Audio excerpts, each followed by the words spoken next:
Good day, my fellow Trinbagonians.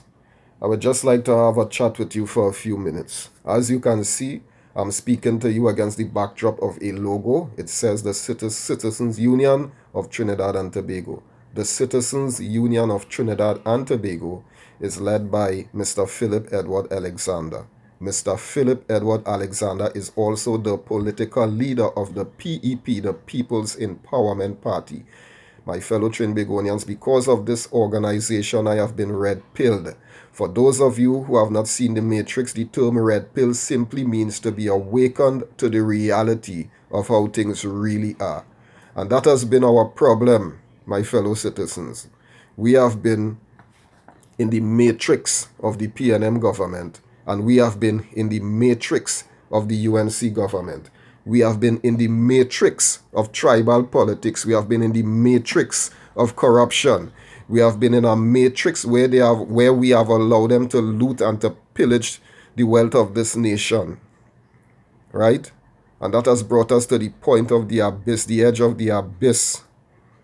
That has brought us, this nation, to the condition that it is in today. Right? Now, we as a people, as black people, we see ourselves as a race that has been marginalized. We see ourselves as a race that has been abused. Most of the times we see ourselves through the eyes of slavery and the evil that has been done to us. And because of this, every time one of our own reaches a place of prominence, there's a sense of pride, as goes far to say even a sense of security, because we tell ourselves because they are like us that they will do well by us. And my fellow Trinbagonians, that is the mistake that we have been making over the years. Because we are a very accommodating people. Because it's our own, we know they are in corruption, we know they are thieving, but we give them a bly. We even go as far as to say, let one of our own make something, man. At least one of our own would have. You understand? But Trini, that has been the mistake that we have been making over the years. And as Mr. Philip Edward Alexander would say, so why not a government that does not thief at all? And could it be, people, that we drop our standard because of our own? We have allowed our standards to drop, and we have not held our governments and our leaders accountable for their evil and for their wickedness. This is something to think about. But I would like to share an experience I have with you, right? In the hopes that it will cause your eyes to be opened. It will cause you to become, red-pilled, right? So I'd like you to, Trinbagonians, my fellow citizens, open your heart, open your minds, open your eyes. Let the veil be removed as I'm about to share this experience. In working for the government service, when you make a mistake, the heads come down on you, HR, and what they do is they write a letter to you that you have to explain what is the reason for this error. And I, as a big man, as Trinis would say, and one with a sense of morality, was about to write a letter explaining what went wrong, and even admit that I am wrong, right? Because I know that I'm not perfect, and of course I will strive to do better. I made a mistake. I now started, and I was willing to take the fall. And in the process of doing so, I encountered a clerk, right?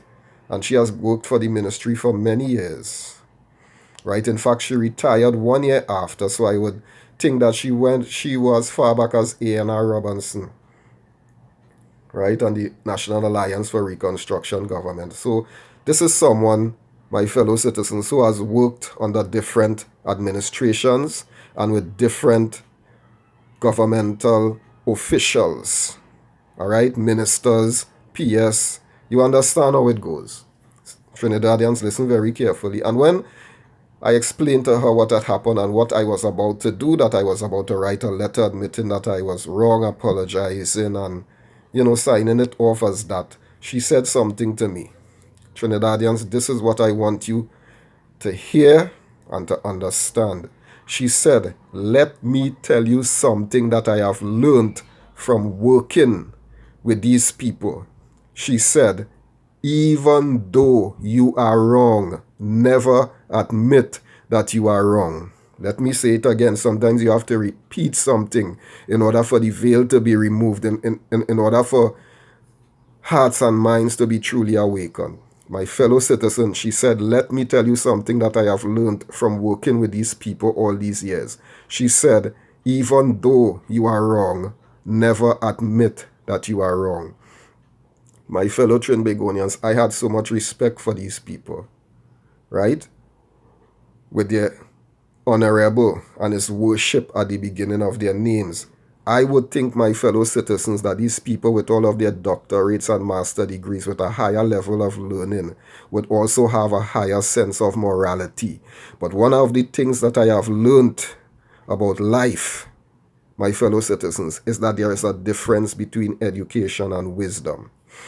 And this is one of the problems. We have given these wicked, evil people blighs, and because of these blighs, they have become emboldened. They have become established in their wickedness. Our government leaders have become emboldened. They have become proud and bold. That is why you see they will do evil, rob, thief, and then they will go up there and act like if it's normal. It's their philosophy. Don't ever admit that you are wrong. And this philosophy has corrupted them over the years, because when you are into evil, it doesn't make you a better person, my fellow citizens. It corrupts you. All right? That is why I'm following the Citizens Union of Trinidad and Tobago and its leader, Mr. Philip Edward Alexander. I've sat and listened to this man. I've heard him speak. And I believe that he's the best candidate for the leadership of Trinidad and Tobago. I'm someone who has been through struggles, and I could understand the heart of someone who has been through struggles. You understand? There is a sense of patriotism in this man. I've listened to him well. Right? The Bible says that the righteous is as bold as a lion. When someone has been through struggles, they have fallen down and they had to get back up through hard times, and they had to do it honestly, through hard work. It builds a strength in you that wickedness and evil could never do. That strength gives you the ability to be willing to die for what you believe, and that is what none of our leaders have. None of them are willing to die for us. They will sell us out at the drop of a bucket. I understand character of people. I could read the character of people now. Yeah, I am no longer impressed just by your honorable and his worship at the beginning of your name.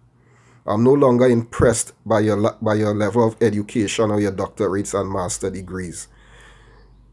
What happens is you mature to a point where you look for things like morality, righteousness. You understand? Love, humility. These are the things you look for now when it comes to judging a human being.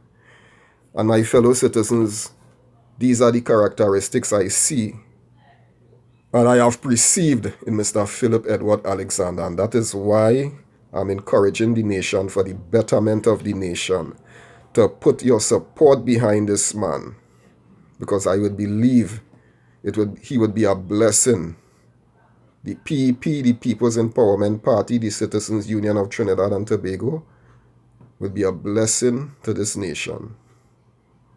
Thank you for listening to me, my fellow citizens. Have a nice day.